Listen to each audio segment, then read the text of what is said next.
السلام علیکم ورحمۃ اللہ وبرکاتہ۔ بسم اللہ الرحمن الرحیم۔ رمضان سیریز کے بعد کچھ سوالات خواتین کی طرف سے آئے ہیں اور جو عموماً خواتین کرتی ہیں ان کو دیکھتے ہیں۔ پہلا سوال یہ ہے کہ حائضہ عورت کے لیے روزہ رکھنا جائز ہے؟ کیا عورت جب رمضان میں حائضہ ہو جائے تو وہ روزہ چھوڑ دیں؟ پہلی بات یہ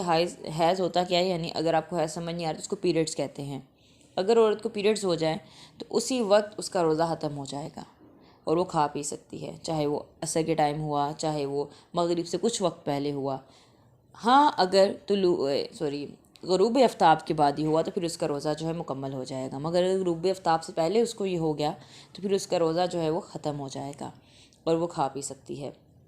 ظاہر بات ہے کہ حالت حیض میں عورت کو روزے کی چھوٹ ہے اور نماز کی بھی چھوٹ ہے، پر روزے کی قضا ہے۔ وہ بعد میں جب پاک ہو جائے گی اور رمضان ختم ہو جائے گا تو اس کے بعد جتنی بھی اس کی تعداد چھٹی 6 5 جتنے بھی دن تھے اس کی قضا وہ ضرور دے گی۔ اچھا، رمضان میں مانع خیز گولیوں کا استعمال کرنا، یعنی بعض خواتین رمضان میں مانع حیض گولیاں استعمال کرتے ہیں، یعنی ان کو پیریڈز نہ آئیں تو تاکہ انہیں پھر رمضان کے بعد روزوں کی قضا نہ دینی پڑے۔ تو کیا ان گولیوں کا استعمال جائز ہے اور کیا کوئی پابندی بھی ہے؟ تو اس مسئلے میں رائے یہ ہے کہ عورت کو مانع حیض گولیاں استعمال نہیں کرنی چاہیے، بلکہ اس کو اسی حالت میں رہنا چاہیے جو اللہ تعالیٰ نے اس کے لیے اور دیگر تمام بنات آدم کے لیے مقرر فرما رکھی ہیں۔ ماہواری کے اس نظام میں بھی اللہ تعالیٰ نے حکمت رکھی ہے اور یہ حکمت عورت کی طبیعت کے مناسب سے ہے، لہٰذا عورت کو اگر عورت دیکھے اپنی ماہواری کی عادت روکے گی تو یقیناً اس کا ایک رد عمل ہوگا جو کہ عورت کی جسمانی صحت کے لیے نقصان دہ ہوگا، اور نبی کریم صلی اللہ علیہ وسلم نے فرمایا، نہ نقصان اٹھاؤ اور نہ نقصان پہنچاؤ۔ تو آپ کو وہ عمل بھی نہیں کرنا چاہیے جو آپ کے لیے تکلیف دہ ہو، اور ظاہر بات ہے یہ گولیاں عورت کے رحم کے لیے نقصان دہ ہوتی ہیں، تو اس لیے ان گولیوں کو استعمال کرنے کو علماء کرام نے منع کیا ہے بلا وجہ، بغیر ضرورت کے، کیونکہ اللہ تعالیٰ نے ایک مقرر کردہ نظام دیا ہے اور اس میں ایک حکمت اور مصلحت جو ہے پوشیدہ ہے، اور ہمیں اللہ کی ہی بات ماننی چاہیے کیونکہ اسی میں ہمارا فائدہ ہے۔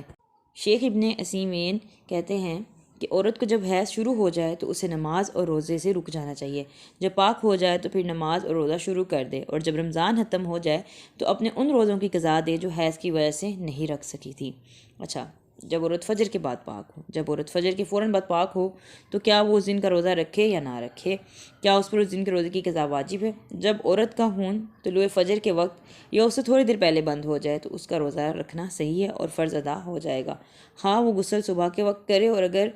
اس کا خون صبح طلوع ہونے کے بعد بند ہوا تو پھر اس دن کا روزہ جائز نہیں ہے، بلکہ رمضان کے بعد اس روزے کی وہ قضا دے گی۔ اچھا، نفاس والی عورت کا روزہ۔ نفاس یہ ہوتا ہے کہ جب کسی عورت کے ہاں بچے کی ولادت ہوتی ہے تو اس کے بعد جو 40 دن کی ایک مدت ہوتی ہے جس میں اس کو بلیڈنگ ہوتی ہے، اس کو نفاس کہا جاتا ہے۔ تو اگر رمضان سے پہلے یا اگر رمضان سے ایک ہفتہ پہلے کسی کے ہاں بچے کی ولادت ہو اور 40 دنوں سے پہلے پاک ہو جائے تو کیا پھر رمضان کے باقی روزے رکھے گی؟ وہ اس پہ واجب ہے؟ تو ہاں، جب نفاس والی عورت پاک ہو جائے اور طہارت کی علامت یعنی پانی کی سفیدی یا مکمل صفائی کو دیکھ لے تو وہ نماز روزہ شروع کر دے، خواہ وہ ولادت کے ایک دن یا ایک ہفتہ بعد ہی پاک ہو جائے، کیونکہ نفاس کی کم از کم کوئی حد نہیں ہے، بلکہ بعض عورتوں کی تو ولادت کے بعد بالکل خون نہیں آتا، یعنی بالکل انہیں بلیڈنگ نہیں ہوتی، تو اس سلسلے میں 40 دنوں کی کوئی بھی شرط نہیں ہے۔ شیخ ابن جبرین۔ اچھا، غسل حیض کو طلوع فجر تک مؤخر کرنا۔ کیا غسل جنابت میں طلوع فجر تک تخیر کرنا جائز ہے؟ کیا خواتین کے لیے حیض یا نفاس کا غسل طلوع فجر تک مؤخر کرنا جائز ہے؟ جب عورت فجر سے پہلے پاک ہو جائے تو اس کے لیے روزہ رکھنا لازم ہے، تو طلوع فجر کے بعد تک غسل مؤخر کرنے میں کوئی حرج نہیں ہے، لیکن تخیر اس قدر نہیں ہونی چاہیے کہ سورج طلوع ہو جائے، بلکہ طلوع آفتاب سے پہلے غسل کرنا اور نماز پڑھنا واجب ہے۔ اسی طرح جنبی مرد اور عورت کو بھی سورج طلوع ہونے سے پہلے غسل کر کے نماز ادا کرنی چاہیے، خصوصاً مرد کے لیے جو ضروری ہے کہ وہ جلدی غسل کرے تو کیونکہ اس نے فجر کے لیے باجماعت جانا ہوتا ہے۔ اچھا، حائضہ کے لیے دعائیں پڑھنا، یعنی جن خواتین کو پیریڈز ہوتا ہے، کیا حائضہ کے لیے عرفہ کے دن دعاؤں کی کتابوں کو پڑھنا جائز ہے؟ جبکہ ان کی کتابوں میں قرآنی آیات پر مشتمل دعائیں بھی ہوتی ہیں، یعنی حائضہ جو ہے رمضان میں یا ویسے کسی بھی دن دعائیں پڑھ سکتی ہے۔ تو حیض و نفاس والی عورتوں کے لیے مناسک حج کے سلسلے میں لکھی ہوئی دعاؤں کے پڑھنے میں کوئی حرج نہیں ہے، بلکہ صحیح قول کے مطابق قرآن مجید پڑھنے میں بھی کوئی حرج نہیں ہے، کیونکہ ایسی صحیح اور صریح نص جو موجود نہیں ہے جس سے معلوم ہو کہ حیض اور نفاس والی عورتوں کے لیے قرآن مجید پڑھنے کی ممانعت ہے۔ ممانعت صرف جنبی مرد اور عورت کے لیے ہے، وہ قرآن نہ پڑھیں، جیسا کہ حضرت علی سے مروی حدیث سے ثابت ہے۔ حیض و نفاس والی حدیث کے بارے میں یہ جو حدیث ابن عمر ہے کہ حائضہ اور جنبی قطعاً قرآن مجید نہ پڑھیں، تو یہ حدیث جو ہے ضعیف ہے، اس کا کوئی ریفرنس صحیح طریقے سے ملتا نہیں ہے، کیونکہ بعض کا ایسا ہوتا ہے نا کہ جو جس راوی نے بیان کیا ہوتا ہے نا، اس راوی پہ ہی شک ہوتا ہے، تو اس کا جو راوی ہے وہ قابل اعتبار نہیں ہے۔ ہاں، جو شرط ہے وہ جنبی کے لیے ہے کہ وہ قرآن کو نہیں پڑھ سکتا اور ہاتھ نہیں لگا سکتا، کیونکہ آپ کو پتہ ہے کہ اس کا معاملہ انسان کے اپنے ہاتھ میں ہے کہ اگر وہ فوراً سے غسل کر لے گا، اور اگر پانی اویلیبل نہیں ہے، کوئی ایسی مجبوری ہے، تو وہ تیمم کر سکتا ہے۔ ویسے آج کل ایسا ہوتا نہیں ہے، ہمیں پانی اویلیبل ہوتا ہے، مگر چلیں کسی کے لیے بہت مشکل ہو گئی ہے تو وہ تیمم کر لے، مگر جو حیض اور نفاس کا معاملہ ہے وہ اللہ کے ہاتھ میں ہے،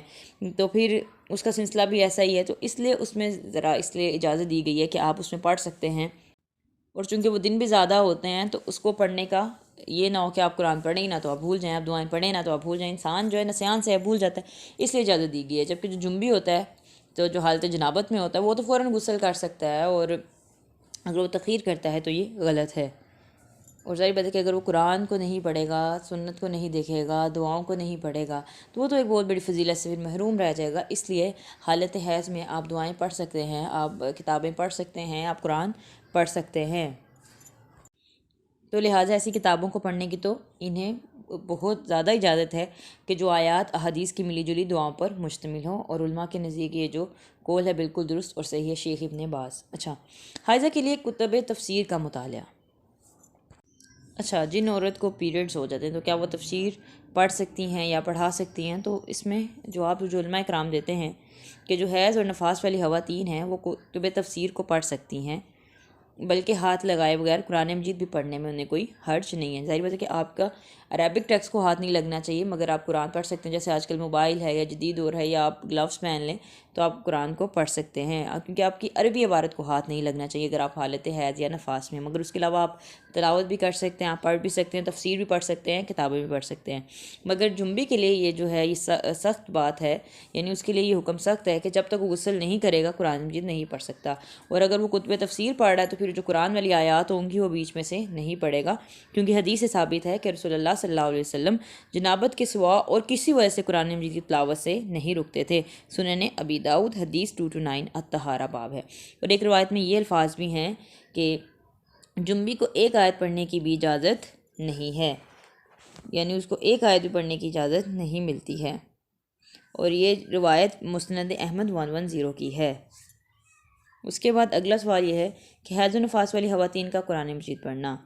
تو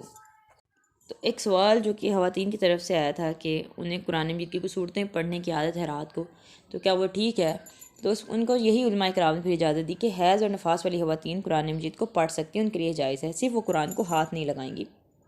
بلکہ کسی پاک کپڑے وغیرہ سے پکڑیں، اور اسی طرح جس کاغذ وغیرہ پہ قرآن لکھا ہو تو اسی بھی وقت ضرورت کپڑے وغیرہ سے پکڑا جا سکتا ہے، شیخ ابن باز۔ اچھا، جو شخص طلوع فجر کے بعد کھائے پیے اس کا روزہ نہیں ہے۔ اس سوال کا جو ہم آج دیکھیں گے، کیونکہ جو ہماری مدت ہے وہ بڑھ رہی ہے، یعنی ریکارڈنگ لمٹ بڑھ رہی ہے، تو اس کے آج کے لیے اتنا کافی ہے۔ السلام علیکم ورحمۃ اللہ وبرکاتہ۔